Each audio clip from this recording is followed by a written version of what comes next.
இந்த சாட்சியில் நம்ம பார்க்க போகிறது பார்த்திங்கன்னா எக்ஸசைஸ் 3.5ல் இருக்கக்கூடிய தேர்ட் சம் சிம்பிளிஃபை. ஸோ இங்கே டிவைட், இந்த எக்ஸ்பிரஷன் கடையில் டிவைட் இருக்குது. ஸோ எப்படி பண்ணுறோன்னு பாருங்கள். So b² + 3b - 28/b² + 4b + 4 divide வந்து நம்ம வந்து மல்டிப்ளேயாக மாற்றும் போது அப்படியே ரெசிப்ரோக்கலாக மாறிடும். ஸோ மேலே டினாமினேட்டர் நியூமரேட்டருக்கு பேரும் நியூமரேட்டர் டினாமினேட்டருக்கு வந்துருச்சு. b² - 5b - 14/b² - 49. ஸோ இப்போ இந்த இதில் இருக்கக்கூடிய 4 பாலினாமியல்ஸ்க்கும் நம்ம வந்து ஃபேக்டர்ஸ் கண்டுபிடிக்கலாம். ஸோ ஃபஸ்ட்டு கொடுத்துருக்க b² + 3b - 28. ஸோ மல்டிப்ளை பண்ணால் -28, ஆட் பண்ணால் +3. So 7 4s are 28. 7லேருந்து 4 போயிடுச்சுன்னா 3.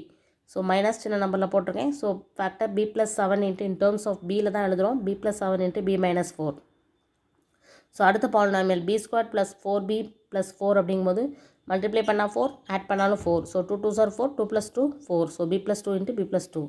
அடுத்த எக்ஸ்பிரஷன் b² - 5b - 14ங்கும்போது மல்டிப்ளை பண்ணால் -14, ஆட் பண்ணால் -5. So 7 2s are 14, -5ங்கிறதுனால -7 + 2. ஓகேவா? So b - 7 × b + 2. Last one b² - 49, b² - 7². So b + 7 × b - 7. எல்லாத்தையும் கொண்டு போய் சப்ஸ்டியூட் பண்ணி கேன்சல் பண்ணுறோம்.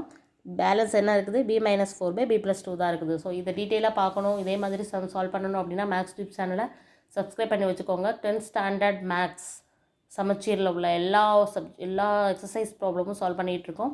ஃபாலோ பண்ணுங்கள். தேங்க்யூ.